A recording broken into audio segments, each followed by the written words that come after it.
વચનામૃત લોયાનું 12મું, 6 પ્રકારના નિશ્ચયનું, સવિકલ્પ નિર્વિકલ્પ નિશ્ચયનું. તારીખ 28/12/1820 ગુરુવાર. સંક્ષિપ્ત સાર. પહેલો, શ્રીહરિના સવિકલ્પ ને નિર્વિકલ્પ નિશ્ચયના 6 ભેદનું યથાર્થ વર્ણન કર્યું છે. સાર બીજો, વક્તાને વિશે જે દેશકાળાદિકનું શુભ અશુભપણું તેણે કરીને શ્રોતામાં નિશ્ચયના ભેદ પડી જાય છે. ત્રીજો, શ્રોતાને શ્રેષ્ઠ શ્રદ્ધા ઉપજે અને ઉત્તમ જ્ઞાનવાળા વક્તા મળે ને દેશકાળ સારા હોય તો આ જ જન્મે શ્રેષ્ઠ નિશ્ચય થાય છે. સ્વામિનારાયણ હરે, સ્વામિનારાયણ હરે. સંવત 1877ના માક્ષરવદી 9મીને દિવસ સ્વામી શ્રી સહજાનંદજી મહારાજ ગામ શ્રી લોયા મધ્યે સુરા ભક્તના દરબારમાં રાત્રિને સમયે વિરાજમાન હતા ને ગરમ પોષની રાતી ડગલી પહેરી હતી ને બીજા સર્વ શ્વેત વસ્ત્ર ધારણ કર્યા હતા અને પોતાના મુખારવિંદની આગળ પરમહંસની સભા તથા દેશ દેશના હરિભક્તની સભા ભરાઈને બેઠી હતી. પછી શ્રીજી મહારાજે પ્રશ્ન કર્યો છે, ભગવાનનો નિશ્ચય 2 પ્રકારનો છે, એક સવિકલ્પ ને બીજો નિર્વિકલ્પ, અને તે 2માં પણ ઉત્તમ, મધ્યમ અને કનિષ્ઠ એ 3 પ્રકારના ભેદ છે.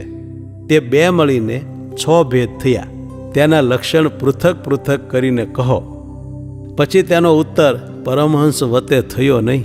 ત્યારે શ્રીજી મહારાજ બોલ્યા છે, સવિકલ્પ નિશ્ચયમાં કનિષ્ઠ ભેદ તો એ જે ભગવાન જે તે અન્ય મનુષ્યની બરોબર કામ, ક્રોધ, લોભ, સ્વાદ, માન એ આદિકને વિશે પ્રવર્તે ત્યાં સુધી તો ભગવાનનો નિશ્ચય રહે, પણ જો વધારો કરે તો ન રહે. અને મધ્યમ ભેદ તો એ જે મનુષ્ય થકી બમણા કામાદિકને વિશે અધિક પ્રવર્તે ત્યાં સુધી પણ નિશ્ચય રહે. અને ઉત્તમ ભેદ તો એ જે ભગવાન ગમે તેવું નીચ જાતિની પેઠે આચરણ કરે તથા મદ્ય, માંસ, પરસ્ત્રી, ક્રોધ, હિંસા ઇત્યાદિ ગમે તેવું આચરણ કરે તો પણ સંશય થાય નહીં. કેમ જે એ ભક્ત ભગવાનને એમ જાણે છે જે ભગવાન તો સર્વના કર્તા છે ને પરમેશ્વર છે ને સર્વના ભોગતા છે, માટે જે ક્રિયા પ્રવર્તે છે તે અન્વયપણે નિયંતા રૂપે કરીને સર્વને વિશે રહ્યા જે ભગવાન તે થકી જ પ્રવર્તે છે. તો એ તો કાંઈક થોડીક એવી નીચ જેવી ક્રિયા કરી તેણે કરીને એમને કાંઈ બાધ નથી. કેમ જે એ તો સર્વ કરતા છે. એવી રીતે ભગવાનને વિશે સર્વેશ્વરપણું જાણે માટે એને ઉત્તમ સવિકલ્પ નિશ્ચયવાળો ભગવત ભક્ત કહીએ. અને હવે નિર્વિકલ્પમાં કનિષ્ઠ ભક્ત કયો તો ભગવાનને સર્વ શુભ અશુભ ક્રિયા કરતા દેખે તો પણ એમ સમજે જે સર્વ ક્રિયાને કરે છે તો પણ અકર્તા છે. કેમ જે એ ભગવાન તો બ્રહ્મરૂપ છે. તે બ્રહ્મ કેવું છે તો આકાશની પેઠે સર્વને વિશે રહ્યું છે ને સર્વની ક્રિયાઓ તેને વિશે જ થાય છે. એવું જે બ્રહ્મપણું તે ભગવાનને વિશે જાણે. જેમ રાસ પંચાધ્યાયીમાં શુકજી પ્રત્યે પરીક્ષિત રાજાએ પ્રશ્ન પૂછ્યો છે, ધર્મરક્ષક ભગવાનનો અવતાર તેને પરદારાનો સંગ કેમ કર્યો? ત્યારે તેનો ઉત્તર શુકજીએ કર્યો છે, શ્રી કૃષ્ણ તો અગ્નિની પેઠે તેજસ્વી છે. તે જે શુભ અશુભ ક્રિયાને કરે છે તે સર્વે ભસ્મ થઈ જાય છે. એવી રીતે ભગવાનને નિર્લેપ એવા બ્રહ્મરૂપ જાણે તેને કનિષ્ઠ નિર્વિકલ્પ નિશ્ચયવાળો કહીએ.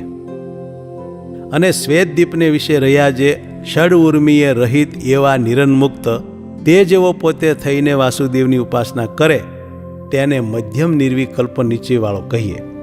અને અષ્ટાવરણે યુક્ત એવા જે કોટી કોટી બ્રહ્માંડ તે જે અક્ષરને વિશે અણુની પેઠે જણાય છે એવું જે પુરુષોત્તમ નારાયણનું ધામરૂપ અક્ષર તે રૂપે પોતે રહ્યો થકો પુરુષોત્તમની ઉપાસના કરે તેને ઉત્તમ નિર્વિકલ્પ નિશ્ચયવાળો કહીએ.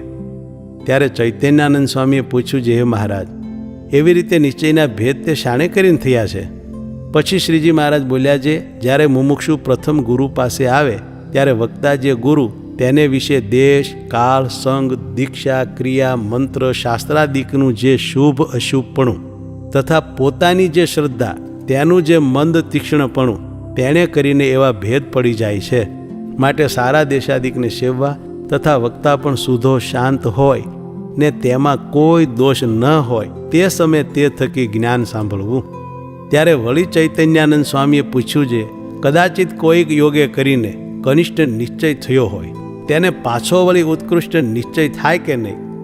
ત્યારે શ્રીજી મહારાજ બોલ્યા છે, જો શ્રોતાને ઉત્કૃષ્ટ શ્રદ્ધા ઉપજે તથા રૂડાદેશાદિક પ્રાપ્ત થાય તથા ઉત્કૃષ્ટ જ્ઞાનવાળો વક્તા મળે તો સર્વોત્કૃષ્ટ નિશ્ચય થાય, નહીં તો જન્માંતરે કરીને ઉત્કૃષ્ટ નિશ્ચયને પામે. ઇતિવચનામૃતમ જોયાનું 12મું થયું.